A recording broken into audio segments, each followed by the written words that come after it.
Comment est-on passé de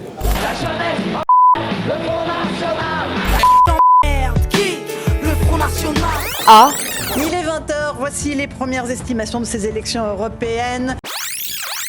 Avec sa victoire écrasante aux européennes et la dissolution de l'Assemblée, l'extrême droite n'a jamais été aussi proche du pouvoir. Donc les Français, ils ne savent plus quoi faire, ils ont tout essayé, ils sont complètement perdus, ils sont trahis par tout le monde. Il n'y a plus d'électorat traditionnel comme avant. Il y avait un électorat traditionnellement de gauche, traditionnellement de droite. Ça n'existe plus. Il y a une trahison de la classe politique vis-à-vis des Français. Il devient nommément, au sens littéral, un parti national socialiste. Le parti national socialiste, c'est ce qu'était devenu le parti nazi, national socialiste des travailleurs allemands. Je rappelle que le parti national socialiste, avant qu'il devienne le parti national socialiste, il était issu de l'extrême droite, mais ils se sont rendus compte qu'ils ne pouvaient pas arriver au pouvoir s'ils restaient à l'extrême droite. Alors comment expliquer une telle percée d'un parti extrémiste? Comment expliquer qu'aujourd'hui, certains ne le considèrent même plus comme extrême ou dangereux? Ce que vous appelez l'extrême droite, c'est pas l'extrême droite. Parce que si c'était l'extrême droite, ça poserait moins de problèmes en réalité. C'est véritablement des partis populistes. Les partis populistes sont des partis qui progressivement jouent sur une sorte d'émotion générale qui dépasse les différences entre la droite et la gauche. Cette émotion, c'est le sentiment d'être encerclé, d'être dépassé, qu'on vous prend votre identité. C'est des partis identitaristes. Ils ont peur de tout, ils ont peur de l'immigration. Quand c'est des pays qui sont d'origine entre guillemets chrétienne, ils ont peur des musulmans, ils ont peur de la montée de l'islam. En fait, ils ont peur de leur ombre, l'ombre même de leur propre histoire. Ils ont le sentiment, lorsque c'est des pays qui ont eu des empires coloniaux comme la France, que maintenant ils sont colonisés par ceux qu'ils avaient jadis colonisés. Vous estimez que vous agissez tout le temps dans l'urgence pour vous protéger comme en légitime défense. Et on a vu ce que ça a fait pour les nazis, parce qu'on estime que la seule présence de l'autre est déjà une agression. Donc comme dans l'Allemagne des années 30, on prend des idées sociodémocrates comme la protection des ouvriers ou des agriculteurs, mais on continue à jouer sur la peur.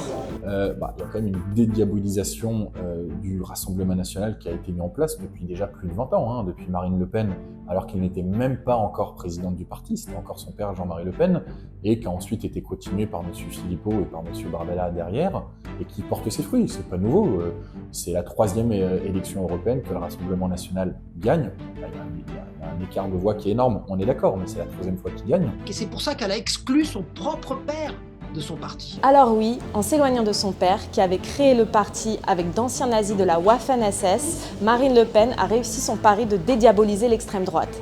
Mais le gouvernement actuel est-il complètement innocent dans la banalisation des idées d'extrême droite? Madame Le Pen, dans sa stratégie de dédiabolisation, on revient à être quasiment un peu dans la mollesse. Macron, il s'en contrefout de l'identitarisme. La seule chose qui compte, c'est le niveau économique, le développement technologique, etc. L'abaya, le côté laïcité offensive, etc.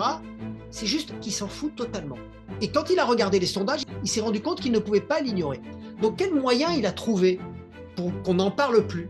C'est d'aller encore plus loin que ce qu'avaient l'air d'exiger les plus identitaristes pour qu'on lui foute la paix sur le reste. Il s'est entouré de gens comme Darmanin qui avaient des visions qui globalement on appellerait d'extrême droite, et il s'est dit je vais les avoir eux, et comme ça au contraire je vais empêcher le glissement pour pouvoir faire les lois qui l'intéressent, c'est-à-dire ce qui est toute la réforme économique, l'intelligence artificielle, les startups, etc.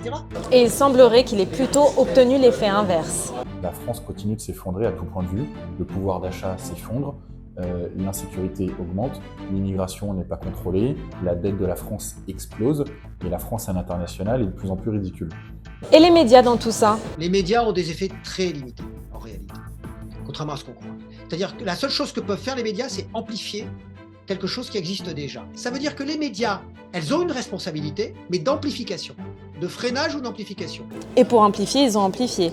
Selon une étude de Statista, en 2021, 26,5% des invités politiques de CNews étaient d'extrême droite, quand Cyril Hanouna, lui, a accueilli 53% de candidats d'extrême droite sur la même période sur son émission Touche pas à mon poste sur C8, selon le CNRS. D'ailleurs, selon une étude IFOP du 13 juin, 50% des téléspectateurs de son émission ont voté pour le Rassemblement national et Reconquête lors de ces élections européennes. Et même auprès des jeunes, pourtant historiquement de gauche, Jordan Bardella est arrivé premier avec 32% des votes des 18-34 ans. Comment expliquer cela? Les jeunes ont peur, voire encore plus peur de l'avenir. Je pense que c'est une des jeunesses, même ce dernier siècle, qui est la plus négative sur son avenir. Donc ça ne peut aboutir au populisme. Alors pensez-vous que le RN puisse gagner ces législatives? Et pensez-vous que la France se dirige vers le même avenir que l'Allemagne des années 30?